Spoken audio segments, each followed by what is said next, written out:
the increase in temperatures, it's merely assumed. There is no question that the amounts of CO2 in the atmosphere continue to increase, but it remains only a trace gas, 0.1% of the atmosphere. And there's nothing in this new study to support the theory that CO2 is a pollutant and a threat to the future of Earth. So my bottom line remains pretty skeptical. This new study is not convincing scientifically. My frustration is that the national media never seems to question the global warming scare. I think they're reacting to a love of our planet from an environmental point of view, and their continuing liberal political agenda. Well, the problem is that they ignore any questions about the science. Put that chart up there on the scientists. And so I came down to the floor. This is a long time ago, and I'd start naming the scientists who were calling in groups of scientists. We got up to 100, then up to 1,000, then to 4,000. This is all in my website, and even though it was a long time ago. And you look at all these renowned scientists, all of them. Here's one right here. Richard Lindzen is with MIT. Richard Lindzen is one who is considered by a lot of people to be the foremost authority on this, and he's the one who came out adamantly and said, no, the science is not there, it is not settled, and so several others started calling in. In fact, I will quote him, if I have it here, what Richard Lindzen actually said at that time. He said that, controlling carbon is a bureaucrat's dream. He said, if you control carbon, you control life. This is what bureaucrats would like to do. You understand that. I'd say to the chair, because he has served in the other house, is new here in the Senate. Lindzen also said, talking about Al Gore at that time was Vice President of the United States. He was the one that was really pushing this. He says, to treat all change as something to fear is bad enough. To do so in order to exploit that fear is much worse. And of course, what he was talking about, Richard Lindzen, MIT, was the fact that Al Gore at that time, they had speculated that he would be the first environmental billionaire. That was speculated in the New York Times. So anyway, after that happened, all the other scientists started checking in. These are scientists that cannot be challenged, these individuals. We have hundreds more, but I have a make on each one of these that I'd be glad to discuss or debate with anyone. But at the same time, other things were happening. One of the universities here in Virginia commissioned a poll to be done of all of the weathercasters on TV. They came back that 63% of the weathercasters said that any global warming that occurs is a result of natural variation and not human activities. So when I hear people, and I know I have good friends on the other side that really believe this, and I think that sometimes you have to open it up and realize there is another side to this story. So when they say that 98% of the scientists agree, it just isn't true. And we have the names and the things that have actually been said. I think one thing that people are going to have to remember. Well, let me first of all say what happened today, because I know that they've been told that I would explain what happened today. My good friend Senator Whitehouse had an amendment. The amendment was one sentence. It says that climate change is real, and it is not a hoax. And it is not a hoax. Well, there's a rule against talking about your own books on the Senate floor, so I can't do that. But that hoax came from a totally different interpretation. Hoax was the idea that this is happening, climate change, but it's due to man-made gases. In other words, man is causing that. And so what I said on the Senate floor today, I said, how arrogant is it for people to say that man can do something about changing climate? Climate has always changed.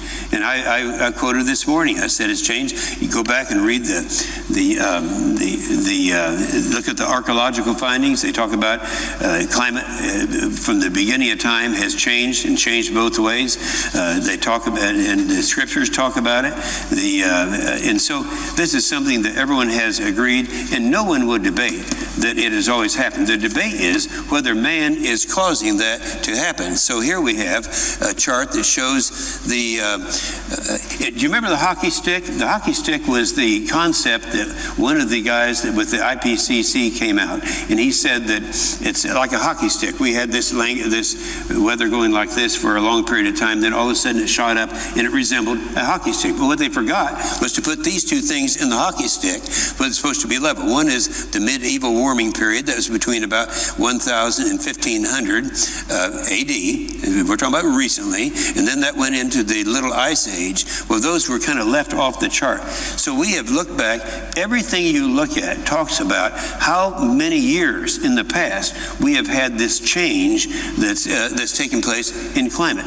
Now, I'll go, and I'm going to do this from memory, but there are, in addition to these major changes like you're seeing on this chart, which is a chart that no one, this actually is the IPCC's chart, so no one's going to argue with that because they're the ones that dreamed up this whole idea. That's the Intergovernmental Panel on Climate Change. But within that, I can remember when I first heard the terms global warming or an ice age, it was when they went back and they started tracing not long-term trends in climate change, in weather, but short-term, starting in 1895. From 1895 to 1918, they had what they referred to as a cooling spell, possibly another little ice age. Then in 1918, it started getting warm again, and so from 1918 to 1945 was a little warming period, and so that took place every 30 years. Then in 1995, from that period until 1975, for 30 years, it again went into a cooling period. Here, Mr. President, is the key. No one will argue with the fact that 1945 was the year that we had the maximum increased surge in CO2 emissions, and that precipitated not a warming period, but a cooling period. Then, of course, 75 came along. Where are those charts that showed in 1974, Time Magazine or one of those? Yeah, here it is. This is Time Magazine. This is the front, and they said, is another ice age coming. This is 1974. This is making my case. Everybody believed it, and they talked about global warming before that, and then another ice age, but we're all going to die one way or another. Now, I put up the other chart, which is also Time Magazine, and this is when they said, oh, no, here's the last polar bear, and all the ice is, so we have another global warming period. Both of them Time Magazine, both of them 30 years apart. This is what has been happening for a long period of time. So, recognizing this, we had a little experience that in getting back, and so I made a determination that I would not only support the White House amendment, since it was just one sentence and it said that climate is changing and it's not a hoax, I could clarify that by becoming a co-sponsor to his amendment. So I did that on the floor just a few minutes ago. And I said on the floor that, yes, it is changing, no one questions about that, but the hoax is that there are people who are so arrogant that they think they have the power to change climate. Now that's the hoax, and not the fact that that climate is changing. So that is what has been happening.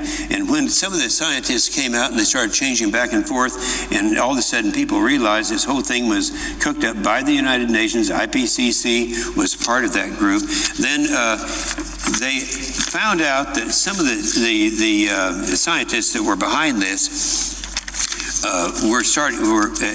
it was discovered that they had some emails that were sent out saying and proving conclusively that they were cooking the science, that these scientists were lying, that they were, and one of the things that was discovered that came out was an email from one of these scientists to another, and that was 1999, and it read, and I'm quoting now, "I've just completed Mike's nature trick, adding in the real temperatures in each of the series for the last 20 years. In other words, they were cooking the science at that time. This thing was such a scandal that throughout the world, we didn't hear nearly nearly as much in the United States, but we did throughout the world. The UK Telegraph, that's one of maybe the largest communication in the UK. They said it's the worst scientific scandal of our generation. What they're talking about, the scientific scandal, is that they're trying to make it sound like man is responsible for all these things. The Financial Times came out. They said the closed-mindedness of these supposed men of science is surprising even to me. The stink of intellectual corruption is overpowering. One of the IPCC physicists said that ClimateGate was a fraud on a scale I've never seen before. And this went on, and we could quote Newsweek, The Guardian, and all the rest of them. So it was known worldwide as a scandal. And what was a scandal?